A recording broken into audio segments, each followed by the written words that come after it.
l'immobilier simplifié.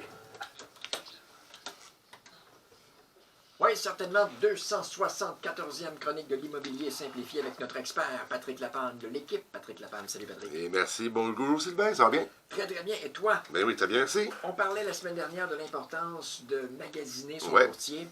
Là, on va se préparer à la vente. Oui, fait que donc, là, vous avez fait vos vérifications, votre courtier est choisi, l'offre de service vous plaît, vous avez vérifié son dossier auprès de l'OACQ, tout est beau, donc là, on va préparer la propriété en deux volets. Le premier, c'est la documentation que vous devez fournir à votre courtier et naturellement dans les meilleurs délais possibles. Pour une raison bien simple, c'est que la documentation va nous servir à aller faire, vraiment aller appliquer le prix de vente réel de votre propriété. Okay. Je vous mentionne des exemples. Bon, ben, naturellement, ça va nous prendre les actes de vente, ça va nous prendre les certificats de localisation. Naturellement, les originaux ou copies certifiées, il faut vraiment les avoir à notre dossier. On est en mesure, nous, avec le registre foncier, d'avoir une panoplie de documents, déjà avant même d'aller vous rencontrer, mais ces copies certifiées-là et originales vont être importantes chez le notaire. Il va vraiment falloir s'assurer de les avoir en votre possession et d'avoir une préparation faite par rapport à ça. Un exemple au certificat de localisation, vous avez un vieux certificat de localisation qui date de plus de 10 ans, où il y a une réglementation municipale qui a été changée à l'intérieur de votre réglementation de zonage, où vous avez fait une modification à votre propriété, donc une nouvelle clôture, une nouvelle remise qui va être fixe, une nouvelle piscine. Il va falloir produire un nouveau certificat de localisation. Donc, attendez-vous à des délais supplémentaires concernant d'avoir vos documents sans avoir à payer d'assurance titre. Parce qu'il ne faut pas oublier, si on a dans votre certificat de localisation, il y aurait un vice ou irrégularité que le client acheteur ne pourrait pas voulait pas tolérer. Donc, il pourrait annuler son offre d'achat avec la clause 10.5 de l'offre d'achat, vice et irrégularité.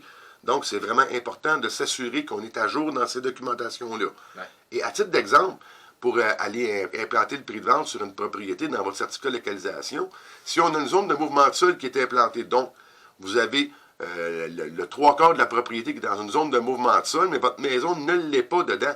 Mais la partie qui est zone de mouvement de sol, on ne pourra jamais rien construire là-dessus. Donc, il va falloir déprécier la valeur de votre terrain, autant en appréciation qu'en dépréciation. Il faut vraiment s'assurer d'avoir le juste prix réel. Donc, aussi, fournir toutes les factures qui vont justifier les travaux. Changement de porte et fenêtre, vos factures de garantie, nouvelles thermopompes, ces choses-là. Assurez-vous de les avoir et de les transmettre dans les meilleurs délais aussi. Tout ce qui va toucher naturellement Hydro-Québec, Énergie, les municipales et les scolaires, les comptes de taxes. Il faut vraiment s'assurer qu'on ait tout.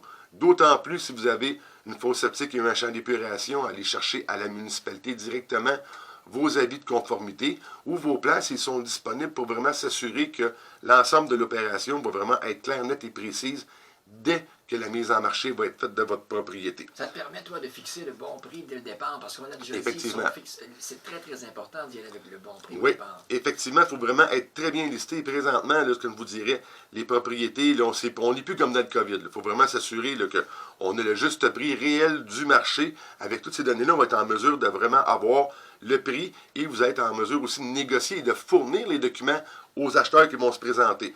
Un aparté dans les cas de la copropriété. Assurez-vous d'avoir vos déclarations de copropriété, état financier, état des fonds de prévoyance, les procès-verbaux des dernières réunions. Assurez-vous de vraiment tout avoir ça, de les transmettre et naturellement de les propriétés à revenus. Il faut fournir les baux naturellement à votre courtier, dans les mêmes cas que de copropriété si elle est louée. Donc, vous avez déjà tout mis en place pour la documentation. Ouais. On se prépare pour la mise en vente, la préparation de la propriété. Oui, les visites donc, là, qui vont venir. Oui, bien, les visites qui vont venir, il faut se préparer à accueillir les visiteurs. Puis, si tu mentionnais, Sylvain, c'est un peu comme une date.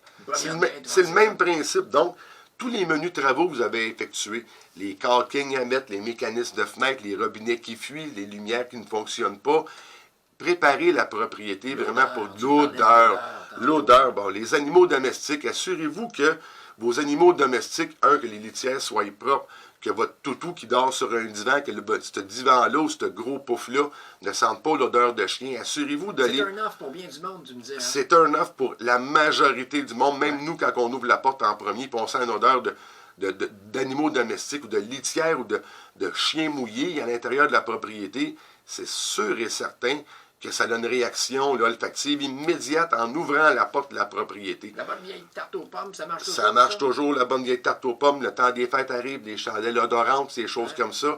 Assurez-vous de vraiment faire une mise en marché optimale. Faites vos petites préparations, l'entretien, rangez votre remise, votre garage, rangez tout ce que vous avez à faire, dépersonnalisez la propriété. Vous avez un mur qui est rouge, un exemple, bon, ben peinturez-le, lui, peut-être juste ce mur-là en gris ou un petit beige ou des choses comme ça. Photos de famille. Tout ça, Photos de famille, enlevez la majorité. Il faut que les gens aient, quand ils rentrent dans la propriété, les acheteurs, eux, leur travail dans leur tête, c'est ils vont placer leurs meubles, ils vont installer leur vie dans la nouvelle propriété qui ont de l'engouement à l'intérieur de ça. Aidez-vous au maximum. Naturellement, oui, on adore les photos de famille, ces choses-là. Oui, on peut en avoir, c'est normal, mais une photo de famille d'un 4x8 dans un salon, je vous dirais que les gens ont de la difficulté dans leur imaginaire de se mettre à l'intérieur de la propriété. Là. Si on veut te joindre, Patrick. Facilement au 450-499-5544. Sur le YouTube, la chaîne YouTube, tout est disponible. Sur le Facebook, tout est là. Patrick Lapalme, un but, une passion. Vendu!